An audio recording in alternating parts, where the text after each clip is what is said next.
एक ऐसा विधायक जो लगभग 5 महीने में 6 बार हार चुका है, जिसने हार के बाद में अपने आप को श्रेयवाद के लिए अब पहचान बनाना तैयार कर दिया है।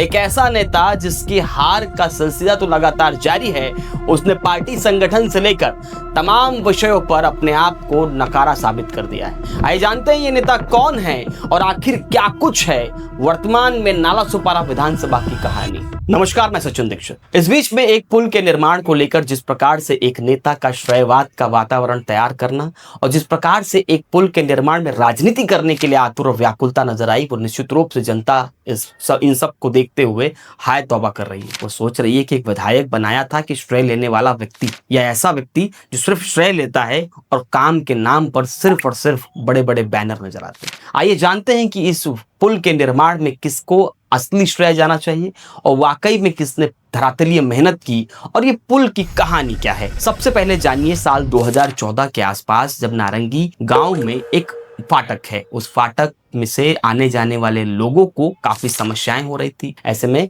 इस यात्रा को सुलभ करने के लिए स्थानीय लोगों ने उस समय के तत्कालीन विधायक हितेंद्र ठाकुर, चितेश ठाकुर से संपर्क किया। उस समय के नगर सेवकों के साथ मिलकर जब संपर्क हुआ तो संपर्क के बाद में एक पत्र आप साफ तौर पर स्क्रीन पर देखिए, जो सन 2014 का ही है, जो मुख्यमंत्री को हितेंद्र ठाकुर की तरफ से लिखा गया। उन्होंने साफ तौर पर पत्र में कहा कि इस पुल का निर्माण करिए जिसकी जरूरत है और जनता काफी परेशान है। उन्हें साल 2009 का भी इसमें जिक्र किया और महानगर पालिका के निर्माण के बाद जनता के साथ हो रही समस्याओं का जिक्र किया। इस बात को ध्यान में रखते हुए उस समय के तत्कालीन नगर विकास मंत्री खासकर और मुख्यमंत्री, इन सभी के पत्र के रिप्लाई भी आए।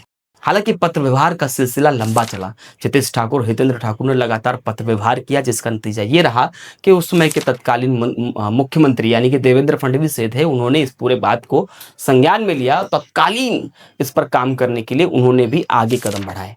हालांकि सरकार में भागीदारी समर्थन के रूप में थी, ना कि कोई बड़ा पद, इसलिए लगातार थोड़ा सा संघर्ष करना पड़ा। इस संघर्ष की गाथा चलते चलते 2017-18 तक पहुंची, जहां पर निधि मंजूर होता है। उसके बाद काम को धरातल पर लाने के लिए टेंडर और आदि की प्रक्रिया चालू होती है। 2018 के बाद जब टेंडर और आदि की प्रक्रिया शुरू होती है तो यहाँ पर एक बड़ी गलती हितेंद्र ठाकुर और हितेश ठाकुर की तरफ से हो जाती है। वो होती है नारियल न फोड़ने की। उद्घाटन के समय कोई नारियल नहीं फोड़ा गया, कोई विजुअलाइजेशन नहीं किया, जिसकी वजह से उसकी तस्वीरें आज भी नहीं मिली। लेकिन बीते 2024 में तीनों आमदार यानी बहुजन विकास अघाड़ी के तीनों आमदार हार गए।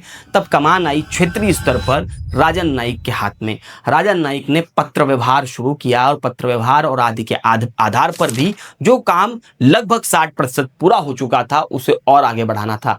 महानगर पालिका प्रशासकीय कार्यकाल था, लेकिन एक वर्ष कैसे बीत गए ये पता ही नहीं चला। 2024 और 25 तक काम उतना तेजी से नहीं चला जिस तरीके से चलना चाहिए था। 2025 और 26 जैसे ही इलेक्शन कंप्लीट हुआ, यानी महानगर पालिका के चुनाव नजदीक आते रहे, वैसे ही काम में तेजी आई।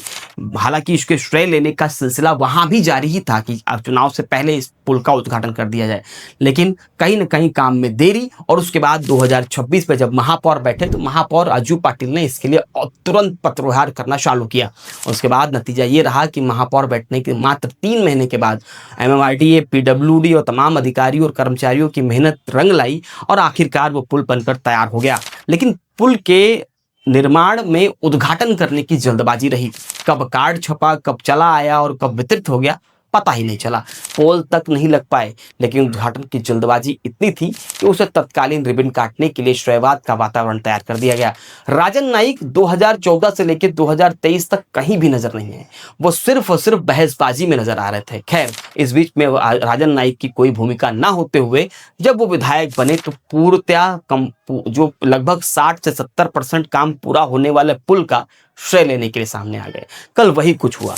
इसके अलावा भी राजन नाईक श्रेय लेने में जो वातावरण तैयार कर रहे थे, तो वहीं पर मंच पर पालक मंत्री ने साफ तौर पे कह दिया कि इसमें निश्चित ही पूर्व विधायक चितेश ठाकुर, हितेंद्र ठाकुर का भी योगदान है।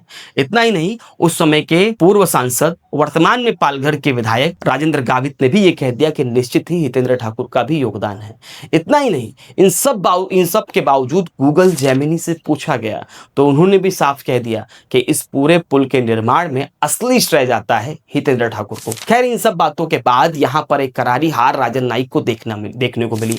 कल जिस तरह कार्यक्रम हुआ वहां पर राजन नाईक को श्रेय न मिलना उनकी एक हार थी। इसके अलावा भी 6 प्रमुख हार इस बीच में उनकी हो चुकी है। 2026 में नतीजे आए महानगर पालिका के निर्णय अगर हम ध्यान से देखें तो राजन नाईक के नेतृत्व में चुनाव लड़ा गया था। राजन नाईक ने जिस प्रकार से टिकट वितरण में और जिस प्रकार से प्रचार प्रसार में अपना होड़ दिखाया, अपनी मनमानी दिखाई, जिसका नतीजा ये रहा कि 71 सीटों के साथ में बहुजन विकास अघाड़ी बहुमत के साथ आगे आ गई। तो वहीं इनके नकारेपन के कारण पूर्णतः भारतीय जनता पार्टी को हार का सामना करना पड़ा और आज विपक्ष की भूमिका में अपनी रोल अदा कर रहा है।